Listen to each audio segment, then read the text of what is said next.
cursor control device, your absolute favorite. I know you love this CCD. thing. This thing, it looks awkward, it looks weird, but when you get to use it, it's actually a genius piece of gear, and I know it is your favorite. Oh, it is. This is our primary way to interact with the spacecraft. And so what it does is it allows us to determine where we put our focus on the display. So I can move the cursor to a certain display, and then I can move the cursor around to interact with certain fields of data. And it's one of the primary controllers because there are gonna be times when we're under 4G, 8G maybe even, and we won't be able to lift up our hands and push the buttons on the display. So this is exactly how we will do it. There is far more information on these displays than we will need to fly this spacecraft normally. But if a system goes off, if something goes wrong, we can dig down into the lowest levels of the computer of all the systems here, and we can take a look, see what's failed, talk to Mission Control in Houston. And then right next to the displays, you see switches and toggles and dials. And so we call those switch interface panels or SIP panels. If the rotational and translational hand controllers didn't work, we also have a backup to a set of switches.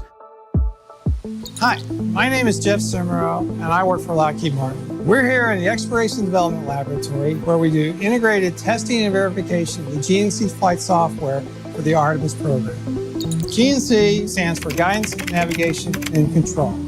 Guidance is basically, where do we want to go? Nav is, where are we? Controls is, how do we get from where we are to where we want to be? This is the software that interfaces with both the translational and rotational hand controllers. We call this whole stack up the Crew and Service Module, or the CSM. That is the crew module, the capsule, the spacecraft Orion, and then the service module made by our partners ESA and Airbus in Europe. And so this is where the thrusters that will maneuver us on the service module. My name is Rashid Amikhan. I'm the lead of Assembly, Integration and Test team of Airbus, and we built the European service module in Germany. When the astronaut gives a command to go in any direction, the software is steering every thruster as needed, so it's a balance or a dance between the different engines. So if you provide thrust on one side, you have to counteract on the other side. Every time you touch the translational hand controller or the rotational hand controller, those thrusters fire. And those thrusters are right near us, and you can hear them banging. It's like bang, bang, bang, bang as you're flying this thing around. I hear it and feel it, and even though it's quite well shielded and that we're in suits and other things, you're still going to hear and feel those thrusters when they fire. It's pretty neat. Yeah.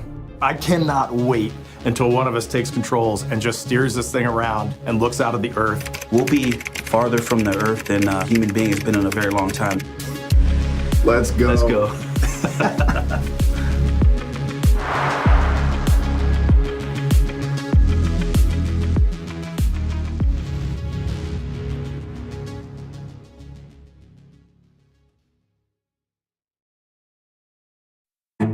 I'm Reed Wiseman. And I'm Victor Glover. And this is how we pilot the Orion spacecraft. What are the differences between piloting an airplane and a spacecraft? I think the thing that I first think about is on a spacecraft, it's really all about attitude. It's really not about thrust and getting the airplane flying faster. The spacecraft is already going almost 38, 39 times the speed of sound. So we're really controlling the attitude. Where are we pointing? Where are we looking at out the windows? Where are our antenna and arrays pointing? The software is the primary flyer of the spacecraft. I think that's the biggest difference, especially for a pilot coming into this who wants to get on the hand controllers and put the aircraft or the spacecraft in its proper attitude. In aircraft, the software